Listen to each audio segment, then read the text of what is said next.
Welcome back as we look across the top of the Alps. We are in fact at the bottom of them right now because we've reached the finish in Bourg Saint-Maurice. It was a terrific pursuit off the mountain, of course, and we can go now and have a look at the Cadillac performance highlights of today's stage. And it all started out with a happy Alberto Contador being protected by Lance Armstrong, who was also in good mood as they head out to the 2 St Bernard cols. Then came the attack.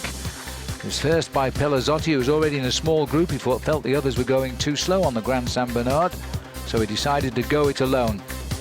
Quickly joined by Vladimir Karpets, the two of them built up a pretty astounding lead on the slopes of the first mountain of the day, and they managed to survive to get themselves to the top to get maximum points. When they reached the top, it was Pelazzotti in second place here, but he knew what he needed to do on the slopes of this climb. He was on a campaign this afternoon. He was looking to get himself as many points as possible on this big mountain stage to try and consolidate his lead in the overall classification for the King of the Mountains, and there he got it. Taking the maximum points, 20 ahead of Vladimir Karpets. The peloton a little bit behind, but they all came over. Lance Armstrong's group right on the front here. That was the climb they wanted. They were afraid of this climb, and they'd made it virtually a neutralised ascent for all of the contenders. Then it was the dizzy descent on Italian roads now as we dive down into the Aosta Valley. Descent of around about 20 kilometers. The yellow jersey group were pretty much all together. Nobody was caught under out on surprise when they saw the acceleration of Team Astana. I think it was Astana's tactics to keep that group together. Down on the valley road, in between the two big climbs of the day, Franco Pelazzotti decided the best thing was to wait for the large group of riders behind. They got into that group, setting themselves up for the final climb of the day, and what a brute that was.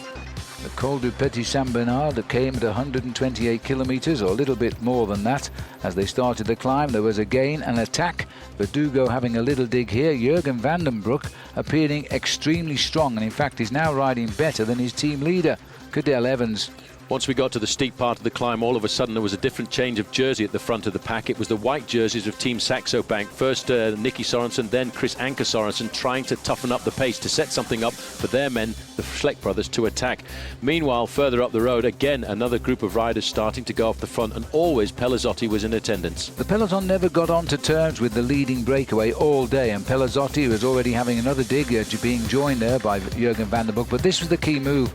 All of the work by Saxo teammates has put Andy Schleck in the front now, and a very small select group was left behind.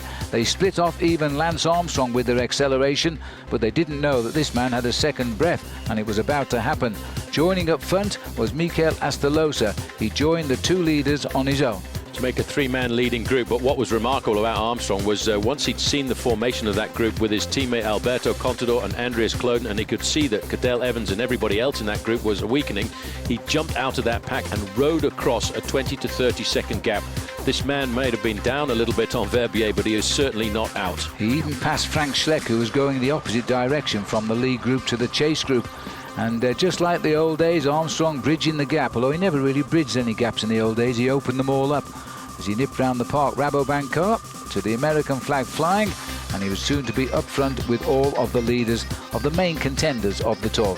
Andy Schleck must have been really shocked. He must have been quite surprised to see that. When they got to the top of the Petit Saint Bernard for the final climb of the day, again maximum points for Franco Pelazzotti. 50 in the bag. Second Van den Broek and third Astalosa, the order over the top. The peloton, without at this point Carlos Sastre and Cadel Evans, were over the top as well. Now began the long descent to the valley below. Armel Moinard linked up with a leading group of three to create a four-man group. They were being chased at this point by 30 seconds. However, on the descent, you always have to be attentive, and Jens Voigt from Team Saxo Bank went down very hard indeed on the descent, and we hope that he's going to be okay. Well, Lenz there falling on the road on one side of his body there, and certainly an awful lot of road rash the result of this. He seemed to slip on that white line in the middle.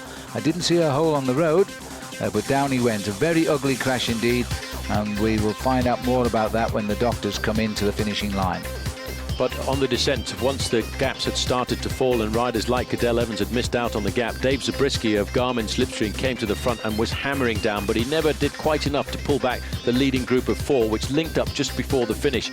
And in fact, at about 2 kilometers to go, a man who's never won a bike race on the road in his career jumped out of the pack, Mikel Astalosa of Euskaltel Euskadi. He hit them at exactly the right moment. There was no reaction. They were more concerned with the boys behind catching up.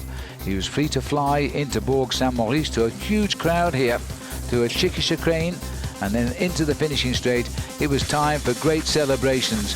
At last he had won a stage of the Tour de France. What a way to start your winning career. Absolutely, a great way for him to win, and I think the emotion is quite evident. In the sprint for the line, you've got to be quite sad for the man on the left-hand side, Sandy Cassar, because when he crossed the ribbon there, Phil, he was finishing second on a stage of the Tour de France for the 6th time in his career. Yeah, that's hard to swallow. Christophe Moreau getting the better there of the yellow jersey. Alberto Contador, this was the group containing Armstrong as well, but not Cadel Evans. He was the day's big loser. All joy for this team, and this is a team that always throughout the history of participations at the Tour de France has been in the mountains. They've always wanted to ride well. That is their terrain. I suppose you would say that is their playground. Euskaltel Euskadi, the team which you would have to give to the title, Phil, of Kings of the Mountains. So that's our Cadillac Performance highlights of a full day of coverage here on Versus. Now let's have a look at the situation on the stage result. Mikel Astolosa, first time his name's been on top of the board like that, ahead of Sandy Cassar. 6 seconds he escaped by. Fedrigo third, having won in Tarbes. Nicholas Roach fourth, having been second in Besançon. Jurgen van den Broek fifth, and he rode really well, all given the same chase time at 6 seconds. Moignard also at 6. Pelazzotti tailed off a little bit to 11. Goubert at 11. Moreau brought the peloton home, and the 59 seconds, the final gap, when at the top of the mountain, I think it was almost 2 minutes. Yes, and looking a little bit further down, Vincenzo Nibali 11th, Lance Armstrong 12th, Bradley Wiggins 13th, Andreas Kloden 14th. They are all paying a great deal of attention on a day like this. A little bit further back, Roman Kreuziger 18th, Andy Schleck 19th, just ahead of his brother Frank Schleck in 20th place, all given exactly the same time at 59 seconds. Yes, that's the important thing, but Cadel Evans